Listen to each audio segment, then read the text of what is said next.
स्वागत है आप सभी का फिर से एक बार महिंद्रास के प्लेटफॉर्म पे। मैं आपका educator mentor Nawaz sir warm welcome करता हूं आज के सेशन में। जैसा कि आप जानते हैं, लगातार 3 दिन का स्पेशल सीरीज चलाया गया था जो आपके नवाज सर को मिला था कि पहला आपने देखा भारत के प्रमुख बंदरगाह के बारे में, दूसरा सेशन आपने देखा भारत की प्रमुख मृदाओं के बारे में, और आज हम जानने जा रहे हैं विश्व के प्रमुख जलवायु प्रदेश के बारे में। कहां होती है मैक्सिमम बारिश, क्यों होता है वहां पर इतनी बारिश और क्या कारण है, इन सभी डायमेंशन पर आज चर्चा होने जा रही है। कौन सा जलवायु प्रदेश फलों के लिए उपयुक्त है। इस सेशन में जैसे पिछले सारे सेशंस में आप इमेज साथ साथ में देख रहे थे, यहां पर पहले आपको कंटेंट मिलेगा और बाद में इमेज दिखाया जाएगा। क्यों ऐसा किया जा रहा है?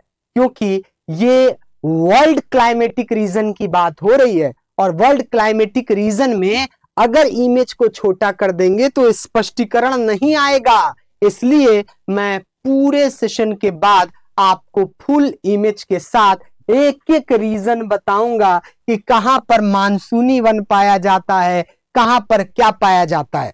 ठीक है, तो हो जाइए तैयार इस सेशन को देखने के लिए। बिल्कुल मालूम है इस सेशन का आप जो इंतजार कर रहे थे वो इंतजार आपका खत्म हो जाएगा, और इस सेशन को आप एंजॉय भी करेंगे और साथ ही साथ इस सेशन को आप लाइक एंड शेयर भी करेंगे, क्योंकि इसने आपकी आत्मा में जगा दिया है ऐसी ऊर्जा का संचार जहां पर आपको लग रहा है कि अगर ऐसा सेशन हमेशा चलता तो मजा नहीं आ जाता। तो मजा आने वाला है, बेफिक्र रहिए, बहुत शानदार सेशन होने वाला है ये आज का। तो चलिए स्टार्ट करते हैं आज के सेशन को। विश्व जलवायु प्रदेश क्या होता है, या विश्व जलवायु प्रदेश वर्ल्ड क्लाइमेटिक रीजन। तो बेटा जलवायु जो है ना, उसको अगर आप पढ़ेंगे तो एक पॉइंट तो बहुत अच्छे से जान जाइए कि कहीं की भी क्लाइमेट हो, किसी स्थान के वातावरण की दशा को व्यक्त करने के लिए प्रयोग किया जाता है। यह विस्तृत क्षेत्र में कई वर्षों की लंबी अवधि तक पाई जाने वाली दशाओं का औसत होता है, और यह प्रतिदिन नहीं बदलता है। ऐसा नहीं है कि आज यहां पर बारिश हुई है और कल धूप हो गई तो यह क्लाइमेटिक रीजन की स्पेशलिटी बन गई, नहीं, बल्कि वर्षों वर्षों तक कैसे पेड़ पौधे पाए जा रहे हैं, उनकी पत्तियां कब झड़ रही हैं, किस प्रकार के जानवर वहां पर रहते हैं, वहां की मृदा कैसी है, वहां पर किस प्रकार की फसलों का उत्पादन हो रहा है, टेम्परेचर कैसा रहता है, रेनफॉल कब आती है, समर सीजन में रेनफॉल होती है, विंटर सीजन में रेनफॉल होती है, कब क्या होता है, ये सब बेटा डिसाइड करता है जलवायु के टर्म में। क्योंकि मौसम एक शॉर्ट ड्यूरेशन में होता है, मौसम एक क्षणिक मात्र है। मौसम का मतलब थोड़े से देर के लिए और थोड़े से एरिया में क्या हो रहा है। जैसे अगर बात करूं कि एक पर्टिकुलर सिटी है, उसके एक कोने में धूप निकली है, दूसरे कोने में क्लाउड्स आए हुए हैं, बादल लगे हुए हैं, तो ये वहां का मौसम है, लेकिन वहां का क्लाइमेट नहीं है। क्लाइमेट बहुत बड़े रीजन के लिए और लंबे ड्यूरेशन के लिए यूज किए जाने वाला वर्ड है, जबकि मौसम जो है आपका, वेदर जो है आपका, वह शॉर्ट टर्म के लिए, शॉर्ट ड्यूरेशन के लिए और शॉर्ट एरिया के लिए यूज किया जाता है। Is that clear? इतना पॉइंट समझ गए कि नहीं समझ गए? Very good morning to all of you, good evening. ठीक है, क्योंकि मेरे सेशन में हमेशा गुड मॉर्निंग चलता है, तो जो लोग गुड इवनिंग वाले आए उनको भी गुड इवनिंग, और जो गुड मॉर्निंग वाले आए उनको भी गुड मॉर्निंग है। हमको मालूम है आप सब सोच रहे हैं कि मैं कमेंट देख रहा हूं कि नहीं देख रहा हूं, तो सबके कमेंट पे मेरी पैनी नजर बनी हुई है। बेफिक्र रहिए, आप सिर्फ सेशन का एंजॉय लीजिए और समझिए पूरे वर्ल्ड क्लाइमेटिक रीजन को। ठीक है, जलवायु किसी स्थान के वातावरण की दशा को व्यक्त करने के लिए प्रयोग किया जाता है। यह शब्द मौसम के काफी करीब है, पर जलवायु और मौसम में कुछ अंतर भी होता है। जलवायु बड़े भूखंड के लिए और बड़े कालखंड के लिए यूज होता है। Climate is used for large area over a long period of a time, whereas weather is used for relatively smaller area over a shorter period of a time. Is that clear? Concept clear हो रहा है यहां पर? मुझे बताइए, इतना point समझ गए कि नहीं समझ गए? जितने लोग लाइव है बताएं, इतने लोग समझ गए बेटा? क्लियर है? ये सारे पॉइंट समझ में आ रहे हैं आपको?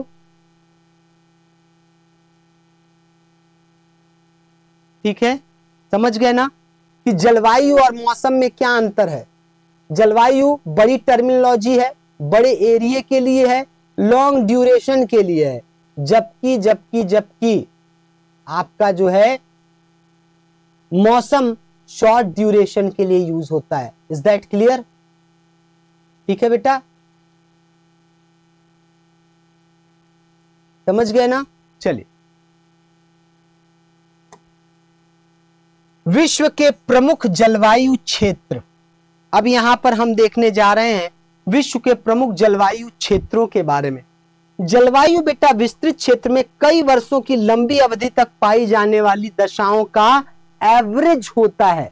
एक्चुअल नहीं होता, एवरेज निकाला जाता है कि 30 सालों से 25 सालों से यहां पर ऐसा चल रहा है, बारिश इस सीजन में होती है, इतने सेंटीमीटर होती है, ये पेड़ दिखते हैं यहां पर, तो ये क्या हुआ आपका कई लंबे वर्षों तक के लिए डिसाइड करके एक एवरेज पॉइंट निकाला जाता है। ठीक है, क्लियर है बेटा? समझ गए? चलिए, यह प्रतिदिन नहीं बदलता, किसी भी स्थान, मौसम और जलवायु को निर्धारित करने वाले प्रमुख भौतिक तत्व होते हैं।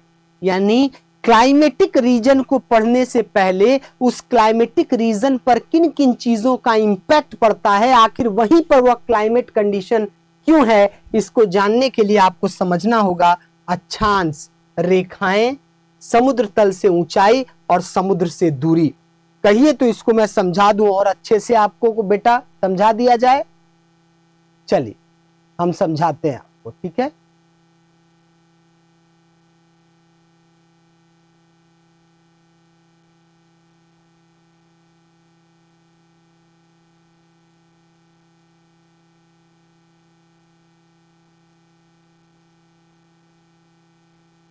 ठीक है, चलिए अब यहां पर जब आप देखेंगे बेटा तो आपको क्या नजर आएगा, ये मान लीजिए हमारा भारत है और 2-3 पॉइंट याद रखिए। क्या क्या कहा है आपसे? अक्षांश कहा है, समुद्र तल से ऊंचाई कहा है और समुद्र से दूरी।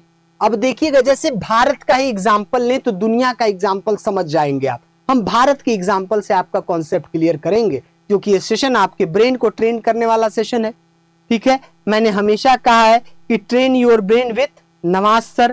ठीक है, ठीक है बेटा, तो नवाज सर के साथ आइए, अपने ब्रेन को ट्रेन करिए। अब भारत का ये नक्शा देखें, आप याद करिए, यहां नीचे से 0 डिग्री लाइन जाती है, यहां ऊपर से 23.5 डिग्री नॉर्थ वाली लाइन है, कर्क रेखा है। एक बात कह रहा है, ये कह रहा है कि समुद्र से दूरी कितनी है। पहले इस पॉइंट को समझते हैं। अब बताओ बेटा, अभी पिछले सेशन जो हुए थे हमारे मिट्टी वाले, वहां मैंने आपको एक पॉइंट पढ़ाया था, एक पॉइंट बताया था मैंने आपको। वो पॉइंट क्या था? वो पॉइंट था बेटा कि साउथ वेस्ट मानसून जब पहुंचते हैं तो वेस्टर्न घाट माउंटेन उनको रोककर यहां सबसे ज्यादा बारिश करती है, सबसे ज्यादा बारिश करती है। यानी वो रीजन जहां पे हवाएं आ रही हो और समुद्र के किनारे वाला रीजन हो, वहां पर ऐसी जलवायु पाई जाएगी जहां पर हैवी रेनफॉल होता है, और जहां हैवी रेनफॉल होता है वहां पर एवरग्रीन फॉरेस्ट पाए जाएंगे। समझ गए? जैसे भारत के कंडीशन में यहां पे हवा आती है तो यहां एवरग्रीन फॉरेस्ट पाया जा रहा है। समझ रहे हैं? ऐसे ही अमेरिका में, नॉर्थ अमेरिका में, साउथ अमेरिका में जिस रीजन में हवा आ रही हो और समुद्र के किनारे हो, वहां एवरग्रीन फॉरेस्ट। जैसे आपको याद करिए, ये है आपका नॉर्थ अमेरिका और ये है आपका साउथ अमेरिका। ठीक है, साउथ अमेरिका। और यहां पर बेटा सारी हवाएं ऐसे आती हैं और यहां पर है एंडीज पर्वत, एंडीज पर्वत। तो बेटा यहां के बॉर्डर वाले इलाके में एवरग्रीन फॉरेस्ट होगा कि नहीं होगा? दूसरा आपको मैंने बताया अक्षांश रेखाएं, ये 23.5 डिग्री नॉर्थ और नीचे 23.5 डिग्री साउथ, इसके बीच को कहते हैं ट्रॉपिकल जोन, जहां सन की लाइट हमेशा पड़ती रहती है। और सन की लाइट का पड़ने का मतलब है मेरे बच्चा, सन का लाइट पड़ने का मतलब जानते हैं क्या है? सन की लाइट अगर पड़ी है तो इसका मतलब है कि वहां सबसे ज्यादा टेम्परेचर रहता होगा। और जहां सबसे ज्यादा टेम्परेचर रहता है, सबसे ज्यादा जहां पर टेम्परेचर है, वहीं पर बेटा सबसे ज्यादा हैवी रेनफॉल वगैरह भी आपको देखने को मिलेगा। ठीक है, क्लियर है? सबसे ज्यादा रेनफॉल वगैरह भी आपको देखने को मिलेगा। समझ गए? बताइए बेटा, क्लियर है?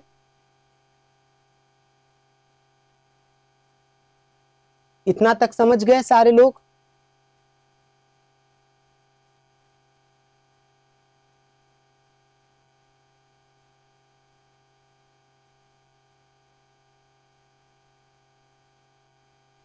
सारे लोग समझ गए इतना? ठीक है, तो अब बताइए बेटा, ये अक्षांश रेखाओं के बीच में सबसे ज्यादा इवोपोरेशन, तो सबसे ज्यादा बारिश भी, लेकिन आपको मैंने ये भी पढ़ाया है कि 0 डिग्री से 5 डिग्री ऊपर और 5 डिग्री नीचे, इस रीजन को कहते हैं इक्वेटोरियल रीजन, विषुवतीय प्रदेश। और यहां पूरे साल, सॉरी 365 दिन पूरे साल यहां पर हैवी रेनफॉल होता है।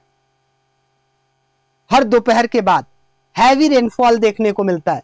ठीक है बेटा, हैवी रेनफॉल, जिसकी वजह से यहां पर एवरग्रीन फॉरेस्ट पाया जाता है। क्या पाया जाता है? एवरग्रीन फॉरेस्ट देखने को मिलता है। Is that clear?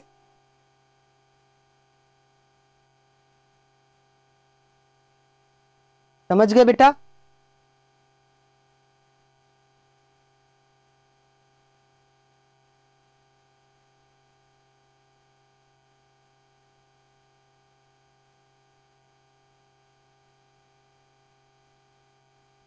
इतना पॉइंट तो समझ गए ना सारे लोग?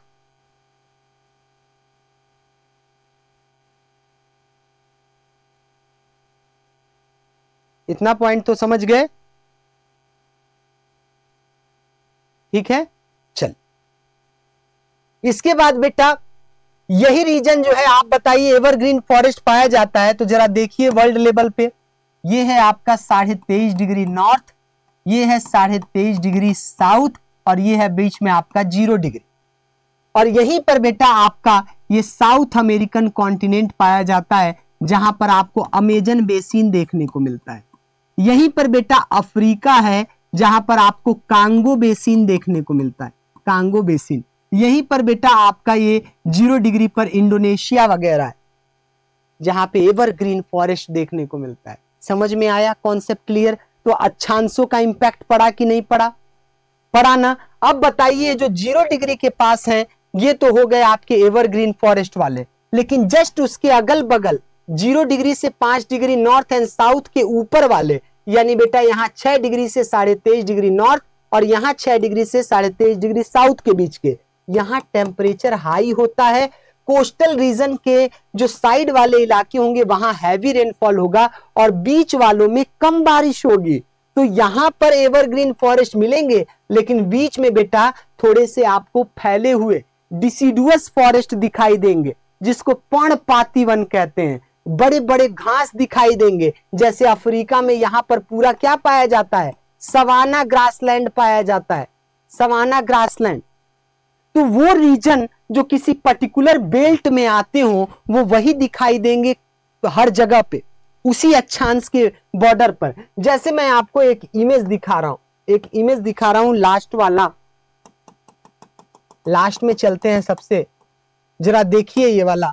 अब यहां पर है गर्म आर्द्र भूमध्य रेखीय जलवायु, यानी 0 डिग्री पर जो भी 5 डिग्री नॉर्थ और 5 डिग्री साउथ के बीच में आपका एवरग्रीन फॉरेस्ट पाया जाता है। तो देखिए 0 डिग्री के पास वाले इलाके हैं, यहां देखिए, यहां देखिए।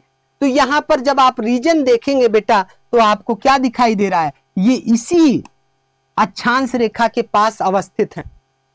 तो यहां अफ्रीका में भी दिखेगा, इंडोनेशिया में भी दिखेगा और साउथ अमेरिकन कॉन्टिनेंट में भी दिखेगा। Is that clear?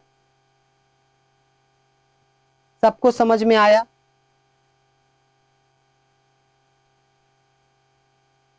सभी लोग बताएं।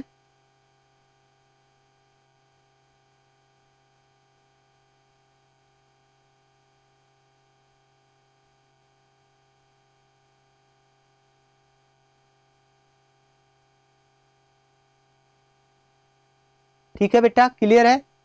चलिए इसी तरह जरा ये देखिए, ये सवाना जलवायु है जहां बड़े बड़े घास पाए जाते हैं। आप बताइए, जैसे यहां पर ज्यादा बारिश हो गई, जो कांगो बेसिन था, एवरग्रीन फॉरेस्ट था, अब यहां से हवाएं जब बेटा आगे बढ़ेंगी तो यहां ज्यादा बारिश कर दी, ज्यादा बारिश कर दी तो अब आगे तो और बारिश होगी नहीं, पिछली क्लास याद करिए।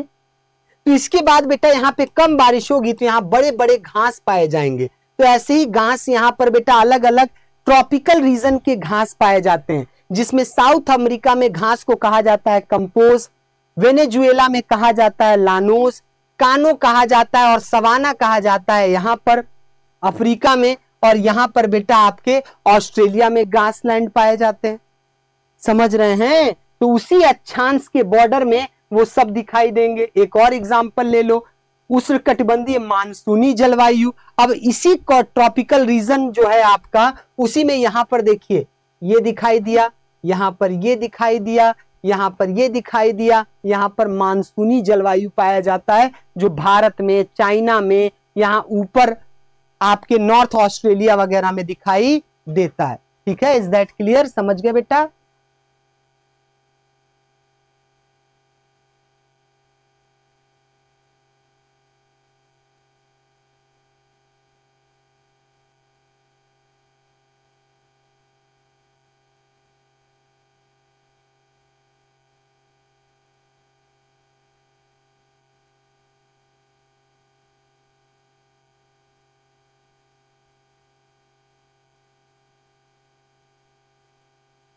ठीक है, चलिए वापस आ जाते हैं हम लोग जहां पे हम लोग पढ़ रहे थे। तो ये मैं कह रहा था कि वहां के अक्षांश वगैरह का भी क्या होता है बेटा, अक्षांश का, समुद्र से दूरी का और समुद्र तल से ऊंचाई का भी बहुत बड़ा इंपैक्ट पड़ता है। Is that clear?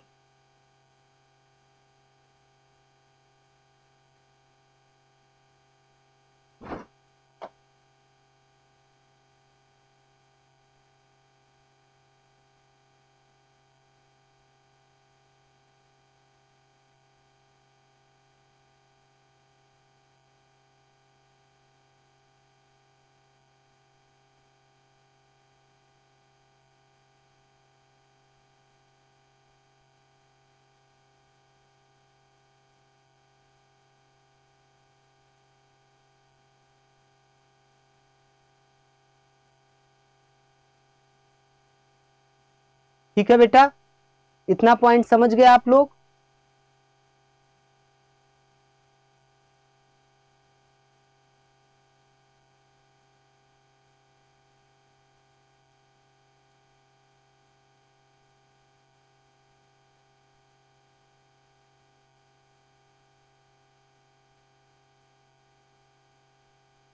चलिए आगे बढ़ते हैं। अब एक एक करके देख लेते हैं बेटा, कौन कौन सा कहां कहां पर क्लाइमेटिक रीजन है और उसके क्या नाम है और उसका क्या जोन वगैरह है। ठीक है, क्लियर है? तो चलिए, पहला है आपका भूमध्य रेखीय जलवायु। क्या है? भूमध्य रेखीय जलवायु।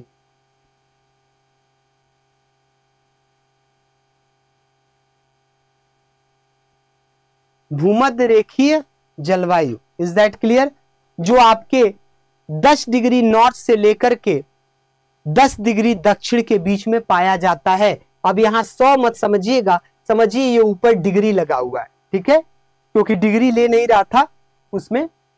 तो भूमध्य रेखीय जलवायु का मतलब कह रहा है 0 डिग्री अक्षांश से ऊपर 10 डिग्री नॉर्थ और नीचे 10 डिग्री साउथ के बीच का रीजन। यह भूमध्य रेखा के उत्तर और दक्षिण में 5 डिग्री और 10 डिग्री के बीच पाया जाता है। इस क्षेत्र में भारी वर्षा होती है, जो 150 सेंटीमीटर और प्रति वर्ष से के बीच होती है, उससे ज्यादा होती है। गर्मी के कारण सुबह उज्जवल और धूप वाली होती है। सुबह जैसी होगी बहुत अच्छी खिली हुई धूप निकलेगी, लेकिन जैसे जैसे शाम होगी तो तेजी से हवाएं ऊपर उठेंगी, तेजी से हवाएं ऊपर उठेंगी, कंडेंसेशन करेंगी और खूब हैवी बारिश होगा। तो हर दोपहर में कन्वेंशनल यहां पर रेनफॉल होता है बेटा। ठीक है, जिसको कन्वेक्टिव रेनफॉल कहते हैं, और खूब बिजली वगैरह चमकेगी और मूसलाधार बारिश होगी। इसी वजह से इसी रीजन में एवरग्रीन फॉरेस्ट मैक्सिमम देखने को मिलते हैं, इक्वेटोरियल रीजन में, ठीक है। भूमध्य रेखीय जलवायु कहते हैं इसे। Is that clear? इतना पॉइंट सारे लोग समझ गए? बताइए।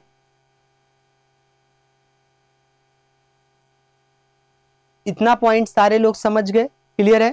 चल, यह क्षेत्र प्राकृतिक रबड़ के लिए जाना जाता है, जिसमें हैवी ब्रासिलिनेसिस कहा जाता है। अमेजन बेसिन दक्षिण अमेरिका, जायरे और कांगो बेसिन अफ्रीका, विशेष रूप से पश्चिमी हिस्से में यानी अफ्रीका के ये वाले पॉइंट, ठीक है। दक्षिण पूर्व एशिया, मुख्य रूप से द्वीपीय क्षेत्र इस श्रेणी में महत्वपूर्ण रूप से आते हैं। Is that clear? समझ गए बच्चा पार्टी?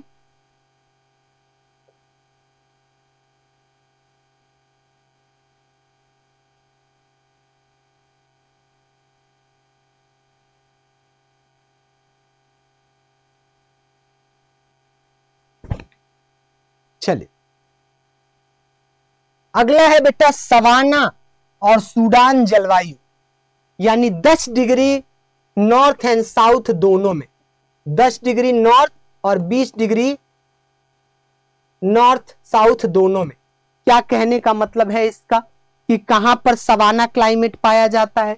यह कह रहा है कि 0 डिग्री से ऊपर जाइए, यानी यहां 10 डिग्री नॉर्थ से लेकर 20 डिग्री नॉर्थ, और उसी तरह नीचे 10 डिग्री साउथ से लेकर 20 डिग्री साउथ, ये वाला रीजन, ये वाले जो रीजन है इनके बीच में, यानी हर कॉन्टिनेंट के बीच में, चाहे वह अफ्रीका हो, चाहे वह आपका अमेरिका हो या फिर अदर रीजन्स हो, वहां सवाना और सूडान तुल्य जलवायु देखने को मिलेगा। Is that clear? समझ गए? ठीक है, चलिए अब पढ़ते हैं। यह भूमध्य रेखा और ट्रेड विंड गर्म रेगिस्तान के बीच पाए जाने वाला जलवायु का एक संक्रमणकालीन प्रकार है। यह उष्णकटिबंधीय के भीतर ही सीमित है, सूडान के क्षेत्रों में विकसित हुआ है, इसीलिए इसको सूडान क्लाइमेटिक जोन भी कहते हैं, ठीक है। जहां सूखे और गीले मौसम सबसे अलग हैं, इसलिए इसका नाम सूडान जलवायु है। इस जलवायु की विशेषता है वैकल्पिक गर्म बरसात के मौसम और ठंडा शुष्क मौसम, यानी यहां पर बारिश थोड़ी बहुत होती है और जो होती है वह बारिश के मौसम में होती है, और विंटर सीजन शुष्क रहता है, कोई बारिश विंटर सीजन में नहीं होती है। Is that clear? समझ गए बेटा? कोई बारिश विंटर सीजन में नहीं होती है, ठीक है। मजा आ रहा है? समझ में आ रहा है ना कितना शानदार तरीके से एक एक चीज को एक्सप्लेन किया जा रहा है? तो ये होती है क्लास, ये होता है नजरिया, ये होता है एक एक पोर्शन को तैयार करने का तरीका कि विजुअलाइजेशन के साथ करो, वरना क्या फायदा है कि यहां पढ़े वहां भूल गए, जब तक कॉन्सेप्ट क्लियर ना हो फिर मजा नहीं आता, ठीक है। चलिए, इस क्षेत्र की सबसे प्रचलित हवा ट्रेड विंड है, जो तटीय जिलों में बारिश लाती है। सवाना उष्णकटिबंधीय क्षेत्र के घास के मैदान हैं, ये दुनिया के प्राकृतिक चिड़ियाघर कहे जाते हैं। इसलिए जब भी आपको पूछे हाथी ग्रासलैंड कहाँ, एलिफेंट ग्रासलैंड कहाँ पाए जाते हैं, तो अफ्रीका के सवाना में हाथी ग्रासलैंड, ठीक है। इसके अलावा बेटा दक्षिण अमेरिका में इस प्रकार की जो घास ग्रासलैंड पाई जाती है वह वेनेजुएला में लानोस कहलाती है, और ब्राजील में कंपोज। ये मैच द फॉलोइंग का क्वेश्चन आता है, बता रहा हूं। अफ्रीका में कानो और सेलिसबरी कहा जाता है। ऑस्ट्रेलिया का उत्तरी और मध्य भाग में भी इस तरह के ग्रासलैंड पाए जाते हैं। Point to be noted, Llanos Venezuela, Venezuela में, कंपोज ब्राजील में, ठीक है, ब्राजील में। नोट करिए।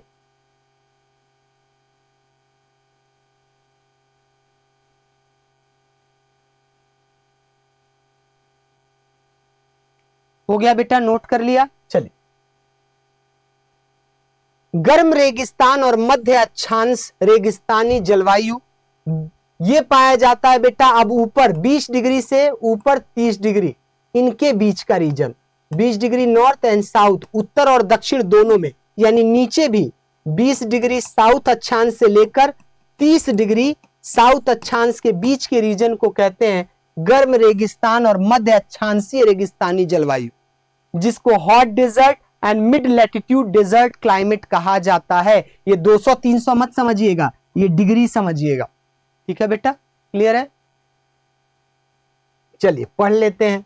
गर्म रेगिस्तान की आर्द्रता मुख्य रूप से समुद्र किनारे ट्रेड विंड प्रभावों के कारण होती है, इसलिए इन्हें रेगिस्तानी ट्रेड विंड भी कहा जाता है। सहारा सबसे बड़ा रेगिस्तान है, तो पूछ सकता है दुनिया का सबसे बड़ा डेजर्ट सहारा डेजर्ट, उसके बाद ग्रेट ऑस्ट्रेलियन रेगिस्तान का स्थान आता है। यह 20 डिग्री से लेकर 30 डिग्री नॉर्थ एंड साउथ दोनों लैटिट्यूड में पाया जाता है। और ऐसे गर्म रेगिस्तानों के एग्जाम्पल हैं सहारा रेगिस्तान, कहां पाया जाता है बेटा? सहारा अफ्रीका में, नॉर्थ अफ्रीका में। इसके अलावा ऑस्ट्रेलिया में, अरब और ईरान में। थार का रेगिस्तान कहां पाया जाता है? भारत में। कालाहारी मरुस्थल ये आपका बोत्सवाना, कालाहारी बोत्सवाना में, ठीक है, बोत्सवाना में। नामीब ये नामीबिया में, नामीबिया में, ठीक है। न्यूबियन और मोहो यूएसए में, यूएसए में, ठीक है।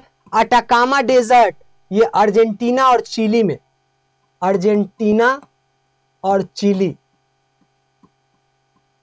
ठीक है, अटाकामा डेजर्ट। इसके अलावा ठंडे रेगिस्तान जो ठंडे क्षेत्रों में पाए जाते हैं, पेंटागोनिया का मरुस्थल ये भी अर्जेंटीना में, अर्जेंटीना में साउथ में एकदम पाया जाता है। तुर्कमेनिस्तान में तकला मकान, गोबी का मरुस्थल ये बेटा मंगोलिया और चाइना के बीच में है। गोबी का डेजर्ट, गोबी डेजर्ट बहुत फेमस है, नोट करिए।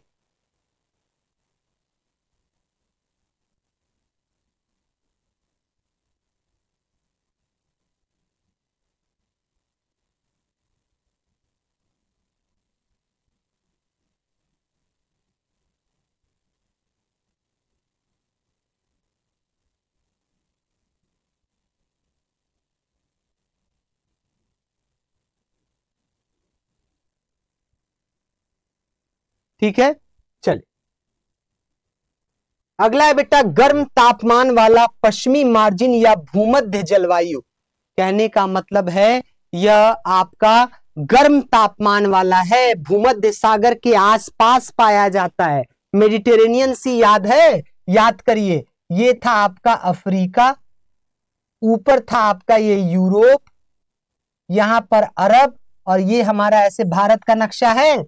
तो ये वाली जो सी है, ये वाली सी क्या है आपकी? भूमध्य सागर है, ठीक है। तो भूमध्य सागर के आसपास जो भी रीजन पाया जाता है और उसी अक्षांश पर दूसरी तरफ दूसरे कॉन्टिनेंट में जो एरिया पाए जाते हैं, जो कि 30 डिग्री से लेकर ऊपर 40 डिग्री नॉर्थ एंड साउथ दोनों तरफ, समझ पा रहे हैं ना इस पॉइंट को? 30 डिग्री से लेकर 40 डिग्री नॉर्थ वाले हेमिस्फीयर में भी और 30 डिग्री से लेकर 40 डिग्री साउथ वाले हेमिस्फीयर में, दोनों जगह यह पाया जाता है, ठीक है। भूमध्य रेखीय जलवायु, भूमध्य रेखीय नहीं, भूमध्य सागरीय बोलेंगे यहां, भूमध्य सागरीय जलवायु, क्योंकि भूमध्य रेखा तो 0 डिग्री हो जाएगा ना, ये कंफ्यूजन होता है। उसको इक्वेटोरियल रीजन कहते हैं और इसको मेडिटेरेनियन रीजन कहते हैं, ठीक है। इस तरह की जलवायु भूमध्य द्रोणी क्षेत्र यानी भूमध्य सागर के आसपास है। भूमध्य सागर के अलावा कैलिफोर्निया में, क्योंकि यहीं पर देखिए जस्ट यहां आगे कैलिफोर्निया है, के तटवर्ती क्षेत्र में, पश्चिमी और दक्षिणी ऑस्ट्रेलिया में, क्योंकि इसी 30 और 40 डिग्री के अक्षांश में यहां नीचे ऑस्ट्रेलिया के पास से भी क्या है बेटा? ये देखिए, ये 30 से 40 डिग्री अक्षांश साउथ वाला यहां गुजर रहा है, तो यहां भी मिलेगा, ठीक है। दक्षिण पश्चिमी दक्षिण अफ्रीका में, मध्य चिली में, साउथ अमेरिकन कॉन्टिनेंट में, मध्य चिली में इस प्रकार की मौसमी परिस्थितियां मिलती हैं।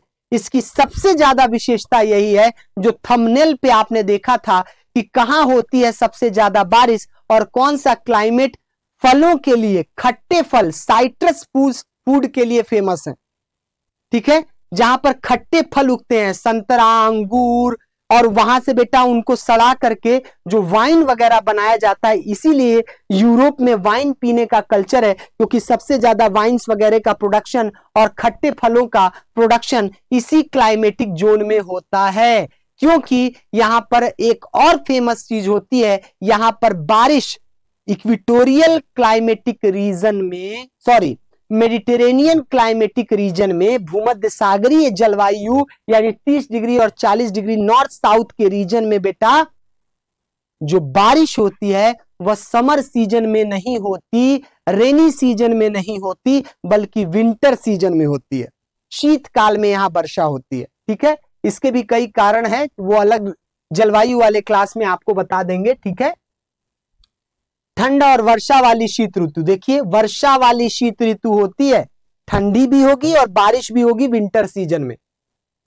मध्यम गर्मी वाले शुष्क ग्रीष्म ऋतु, यहां पर ड्राई समर सीजन होता है। कोपेन जलवायु वर्गीकरण में 2 प्रकार के भूमध्य सागर जलवायु बताए गए हैं, एक गर्म ग्रीष्म ऋतु वाले भूमध्य सागर जलवायु और एक हल्की गर्म वाली ग्रीष्म ऋतु वाली भूमध्य सागर जलवायु। महत्वपूर्ण क्षेत्र, भूमध्य सागर के तटीय क्षेत्र, इसके अलावा केप टाउन के पास दक्षिण पश्चिम अफ्रीका में सेम यही रीजन पाया जाएगा, दक्षिण ऑस्ट्रेलिया में यही रीजन पाया जाएगा, दक्षिण विक्टोरिया और एडिलेड के आसपास, सेंट विंसेंट और स्पेंसर खाड़ी के किनारे, दक्षिण पश्चिम ऑस्ट्रेलिया स्वानलैंड में, सैन फ्रांसिस्को के आसपास कैलिफोर्निया, दक्षिण अमेरिका में सेंट्रल चिली में इस प्रकार के रीजन पाए जाते हैं जहां बागान खेती, साइट्रस फ्रूट और रेशेदार फलों की खेती सबसे ज्यादा होती है। तो याद रख लीजिएगा इस पॉइंट को बेटा, नोट करिए।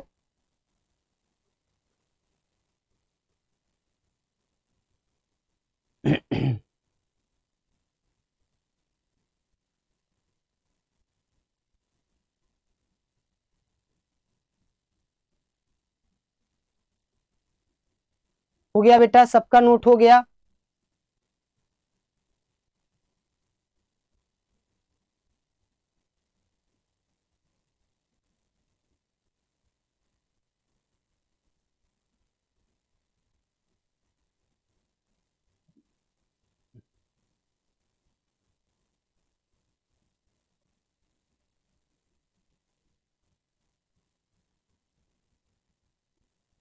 चलिए आगे बढ़ते हैं।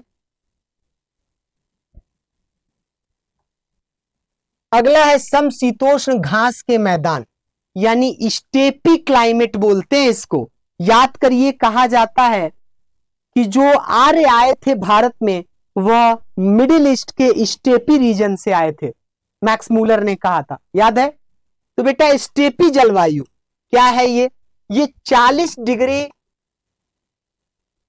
से लेकर ऊपर 50 डिग्री नॉर्थ अक्षांश और नीचे भी 40 डिग्री साउथ से लेकर 50 डिग्री साउथ अक्षांश के बीच में, दोनों गोलार्धों में, northern hemisphere and southern hemisphere में पाया जाता है। ठीक है, तो यहां समझ रहे ना 40 डिग्री लिखा है, 400 नहीं है। ठीक है, चलिए इतना पॉइंट समझ गए आप, आगे बढ़ते हैं।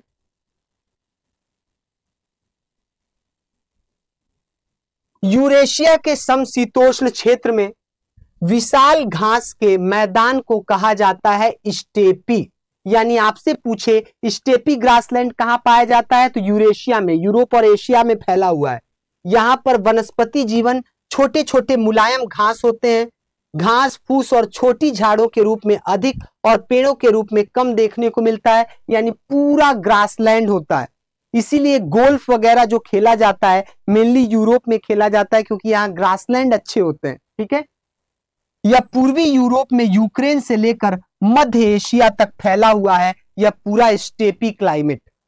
ठीक है बेटा, नोट करिए। मजा आ रहा है कि नहीं आ रहा है बेटा? मजा आ रहा है कि नहीं? ठीक है, ऐसी होती है क्लास, नोट करिए।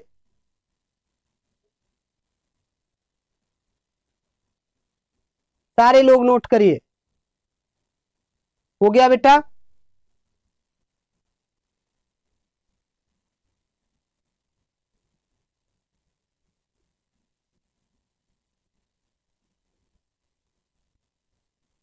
ठीक है, चलिए।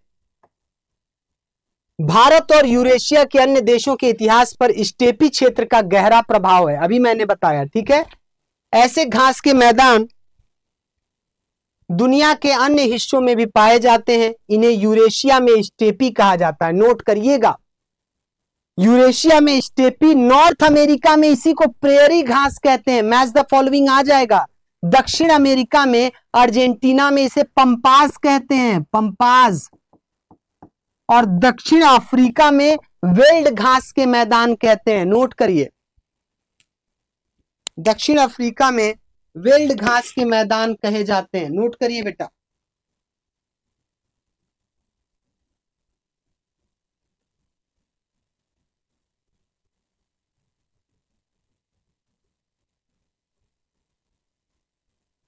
ठीक है, नोट कर लिया। पंपास दक्षिण अमेरिका में, अर्जेंटीना के पास, प्रेयरी नॉर्थ अमेरिका में। ठीक है,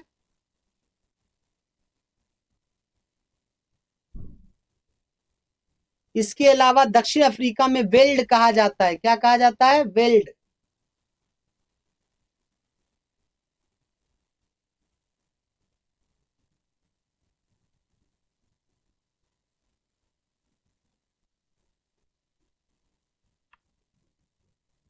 ठीक है, चलो।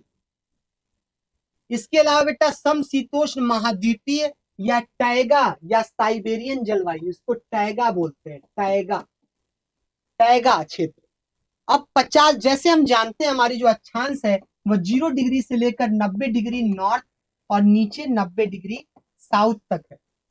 ठीक है, तो यही बेटा आपका 55 डिग्री से लेकर 70 डिग्री नॉर्थ और 55 डिग्री से लेकर 70 डिग्री साउथ के बीच में मिलता है।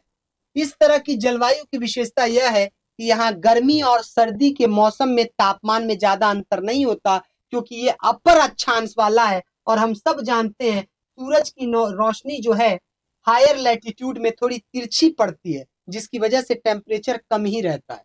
भले गर्मी पड़ रहा हो लेकिन टेम्परेचर कम रहेगा, नॉर्मल रहेगा। जैसे अमेरिका में हमेशा ठंडी रहती है, जैसे ब्रिटेन में हमेशा ठंडी रहती है। ठीक है, चाहे पृथ्वी का कोई भी कंडीशन हो। ठीक है, इस प्रकार का जलवायु उत्तरी गोलार्ध में ही देखा जाता है। क्यों बेटा ऐसा कह रहा है?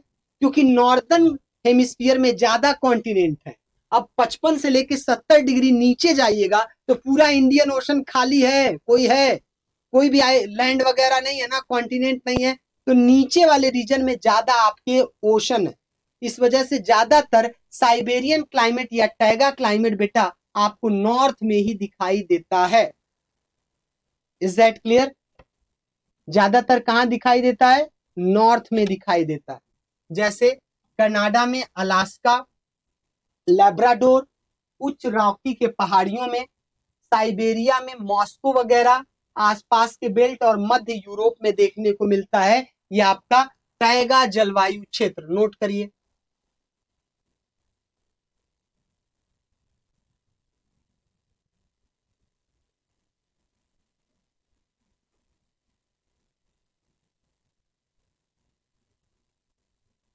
नोट करिए बेटा।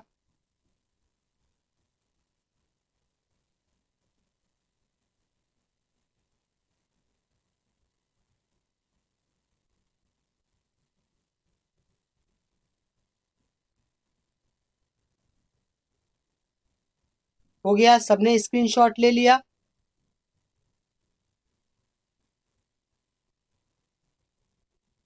चलिए आगे बढ़ते हैं।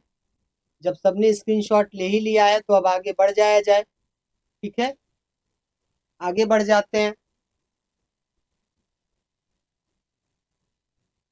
अगला है बेटा आर्कटिक और ध्रुवी या टुंड्रा जलवायु। ये भी बेटा मेनली आपको दिखेगा नॉर्थ में और साउथ में, अंटार्कटिका पे। ठीक है, तो यह बेटा मेनली पोलर रीजन का होता है, जिसको टुंड्रा कहते हैं। यानी टैगा के बाद टुंड्रा रीजन, जो 70 डिग्री से लेकर 90 डिग्री नॉर्थ और साउथ दोनों में लैटिट्यूड की बात हो रही है। यह पृथ्वी के सबसे ठंडे और कठिन बायोमास में से एक है।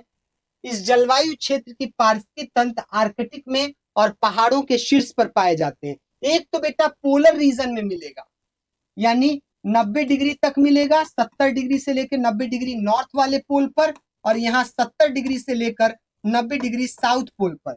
लेकिन इसके साथ साथ बेटा ये तो हो गया हायर लैटिट्यूड, लेकिन बेटा ये बताओ ये पर्वत भी तो होते हैं ना, जहां आप जानते हो हमारा जो एटमॉस्फेयर है उसमें ऊंचाई बढ़ने के साथ टेम्परेचर कम होता है। तो इसी वजह से तो अगर कोई इक्वेटर पे 0 डिग्री पर भी कोई पहाड़ होगा और 6000 मीटर ऊंचा होगा तो जाहिर सी बात है ऊंचाई के साथ टेम्परेचर कम होगा, यहाँ ग्लेशियर वगैरह होगा। समझ रहे हैं? तो इस रीजन में भी जो सबसे ऊपर वन पाए जाएंगे वह टुंड्रा वन होंगे, लाइकेन वगैरह मिलेगा। समझ गए? ठीक है। जहां जलवायु ठंडी हवादार होती है, वर्षा कम होती है, इस क्षेत्र की भूमि साल भर बर्फ से ढकी होती है। Is that clear? किससे ढकी होती है? बर्फ से। ठीक है।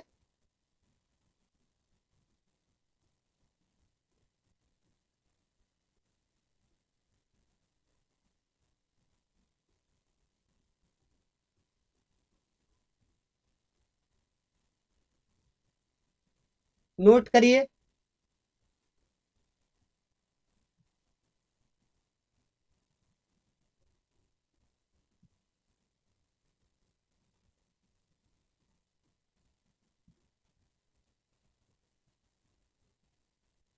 हो गया ना बेटा?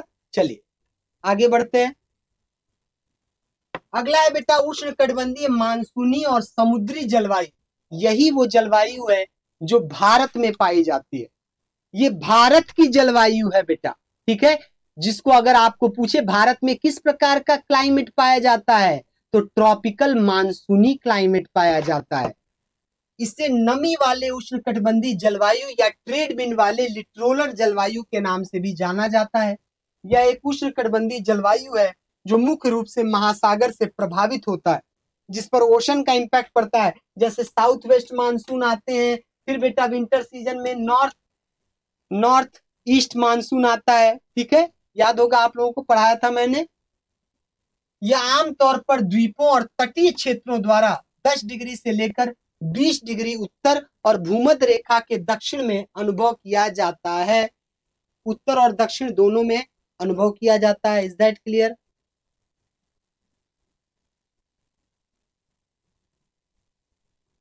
ठीक है, क्लियर है।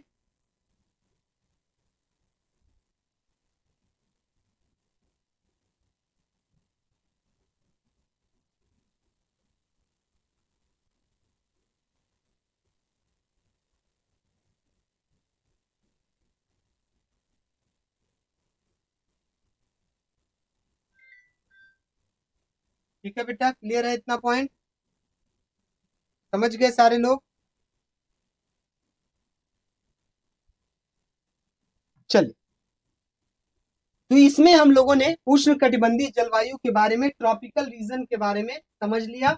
और यहां से हम आप देखेंगे बेटा कि ये जितना भी कंडीशन है ये आपका इंडियन कंडीशन है, जहां पर इंडियन क्लाइमेटोलॉजी आपके मानसूनी क्लाइमेट में पाई जाती है। ठीक है, जिसमें जो एवरेज रेनफॉल होता है वह एवरेज रेनफॉल होता है बेटा लगभग लगभग कहा जाता है 1000 से लेकर 1500 मिलीमीटर तक।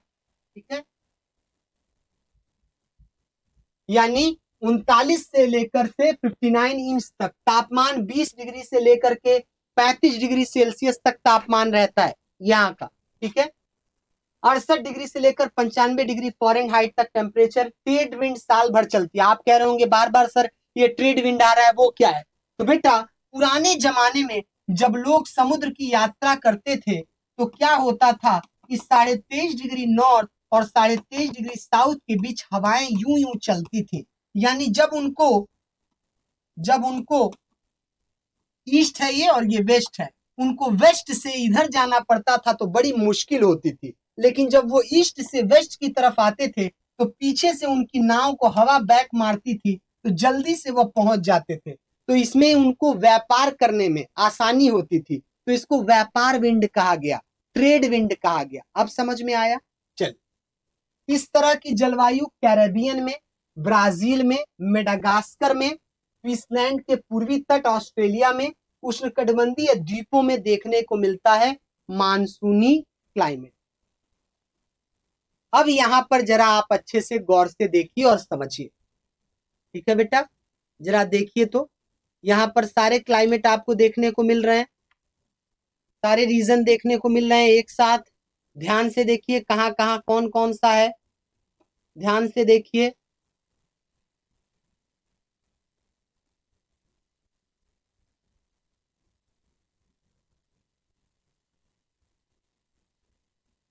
ठीक है, चलिए जरा देखिए, ये ऊपर वाला देख रहे हैं आप, यही है टुंड्रा रीजन। यहाँ नीचे देखिए ये टुंड्रा रीजन पाया जाएगा जो 70 डिग्री से 90 डिग्री तक। ये बीच में देखिए, ये देखिए 55 डिग्री से लेकर के 70 डिग्री तक टैगा वन, टैगा वन। और कहे थे ना टैगा वन मेनली नॉर्थ में है क्योंकि नीचे सब ओशन है। देखिए ये ओशन का पार्ट है, तो यहाँ पर आपको टैगा नहीं दिख रहा है। उसके बाद यहाँ पर देखिए स्टेपी, स्टेपी जलवायु देखने को मिल रही है आपको, ठीक है। ये मानसूनी क्लाइमेट, मानसूनी क्लाइमेट देखिए, मानसूनी क्लाइमेट देखने को मिल रहा है। यहाँ पर देखिए evergreen equatorial climate, equatorial climate. यहाँ देखिए ये हल्का धानी कलर का मेडिटेरेनियन सी के पास है, यहाँ भी है। यहाँ देखिए कहा था मैंने कैलिफोर्निया के पास भी है, जस्ट ऐसा ही यहाँ साउथ में है, ठीक है। यहाँ पर भी साइट्रस फल पाए जाते हैं, यहाँ देखिए चिली में साइट्रस फल, ठीक है। उसके अलावा सवाना तुल्य जलवायु, सवाना, सवाना देखने को मिल रहा है आपको, ठीक है। तो ये आपका था। अब ये आप स्क्रीनशॉट ले सकते हैं बेटा, इंग्लिश में पूरा मैंने डाल दिया है। 0 डिग्री से लेकर 90 डिग्री तक क्या कंडीशन होता है नॉर्थ का, ठीक है। यहाँ पर बीच में क्या पाए जाते हैं और वेस्टर्न और ईस्टर्न साइड में किस तरह के क्लाइमेट पाए जाते हैं कॉन्टिनेंट में, नोट करिए।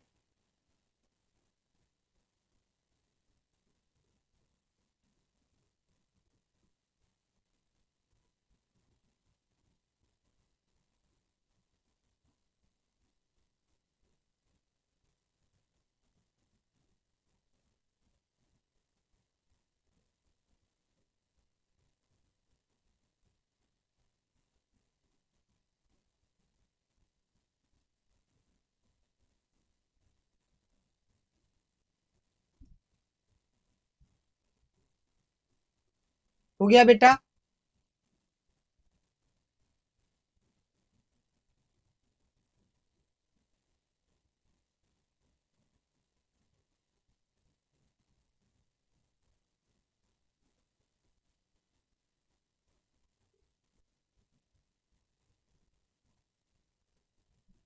ठीक है। चल यहाँ पर आपको मैंने बताया ही था, ये भूमध्य रेखा वाला है जहां पर एवरग्रीन फॉरेस्ट वगैरह मिलता है, ठीक है। इसके अलावा यहाँ सवाना वाला मैंने बता दिया था आपको। इसके अलावा बेटा मानसूनी क्लाइमेट जो भारत में पाई जाती है, चाइना में पाई जाती है, ठीक है। अब यहाँ पर फेमस डेजर्ट है जो अक्सर पूछता है, सहारा डेजर्ट कहाँ है, अफ्रीका में है। कालाहारी कहाँ है आपका, तो बोत्सवाना में है। नामीबिया में नामीब है। पेंटागोनिया का मरुस्थल अर्जेंटीना में। अटाकामा डेजर्ट अर्जेंटीना और चिली के बॉर्डर पर। मोजेब और ग्रेट बेसिन ऊपर अमेरिका में है। गोबी का मरुस्थल यहाँ चाइना और मंगोलिया के बीच में है। यह ऑस्ट्रेलियन डेजर्ट है और यहाँ अरेबियन डेजर्ट है, ठीक है बेटा, क्लियर है। तो नोट करिए, स्क्रीनशॉट ले लीजिए।